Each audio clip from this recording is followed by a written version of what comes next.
नमस्कार मेरे प्यारे भाइयों और बहनों।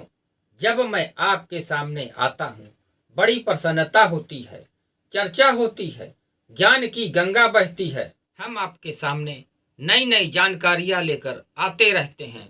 यदि आपको यह वीडियो पसंद आए प्लीज़ लाइक करें, शेयर करें तथा चैनल को सब्सक्राइब करें और बेल आइकन को प्रेस करें, जिससे आने वाला वीडियो आप तक पहुंच सके। आज हम आपके सामने चर्चा करने जा रहे हैं कि पूर्व काल में भस्मासुर नाम का एक राक्षस हुआ करता था। भस्मासुर का असली नाम वृकासुर था।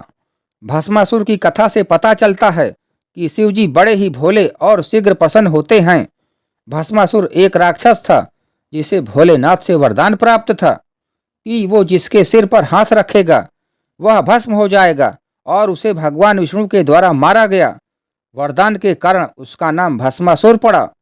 कथा के अनुसार भस्मासुर ने इस शक्ति का गलत प्रयोग शुरू किया और स्वयं शिवजी को भस्म करने चला। शिवजी ने विष्णु जी से सहायता मांगी। विष्णु जी ने एक सुंदर स्त्री का रूप धारण किया, भस्मासुर को आकर्षित किया और नृत्य करने के लिए प्रेरित किया। नृत्य करते समय भस्मासुर विष्णु जी की तरह नृत्य करने लगा और उचित मौका देखकर विष्णु जी ने अपने सिर पर हाथ रखा, जिसकी नकल भस्मासुर ने भी की। भस्मासुर अपने ही वरदान से भस्म हो गया। पूर्व काल में भस्मासुर नाम का एक राक्षस हुआ करता था। वह शिव जी की कठोर तपस्या करता है। अंत में भोलेनाथ उसकी वर्षों की गहन तपस्या से प्रसन्न होकर उसके सामने प्रकट होते हैं। शिव जी उसे वरदान मांगने के लिए कहते हैं। तब भस्मासुर अमृत का वरदान मांगता है। अमर होने का वरदान सृष्टि विरुद्ध विधान होने के कारण भगवान उसकी यह मांग नकार देते हैं। तब भस्मासुर अपनी मांग बदलकर यह वरदान मांगता है कि वह जिसके भी सिर पर हाथ रखे वह भस्म हो जाए। शिव जी उसे यह वरदान देते हैं। तब भस्मासुर शिव जी को ही भस्म करने उनके पीछे दौड़ पड़ता है। जैसे तैसे अपनी जान बचाकर भोलेनाथ भगवान विष्णु की शरण में जाते हैं और उन्हें पूरी बात बताते हैं। भगवान विष्णु फिर भस्मासुर का अंत करने के लिए मोहिनी रूप रचते हैं। भस्मासुर जब भटक भटक कर शिव जी को भस्म करने के लिए ढूंढ रहा होता है, तब मोहिनी उसके समीप प्रकट हो जाती हैं।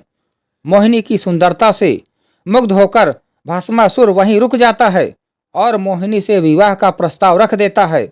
मोहिनी जवाब में कहती हैं कि वह सिर्फ उसी युवक से विवाह करेंगी जो उसकी तरह नृत्य में प्रवीण हो।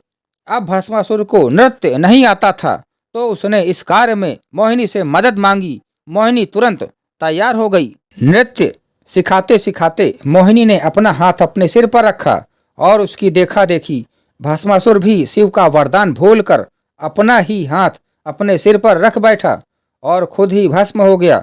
इस तरह विष्णु भगवान की सहायता से भोलेनाथ की विकट समस्या का हल हो गया।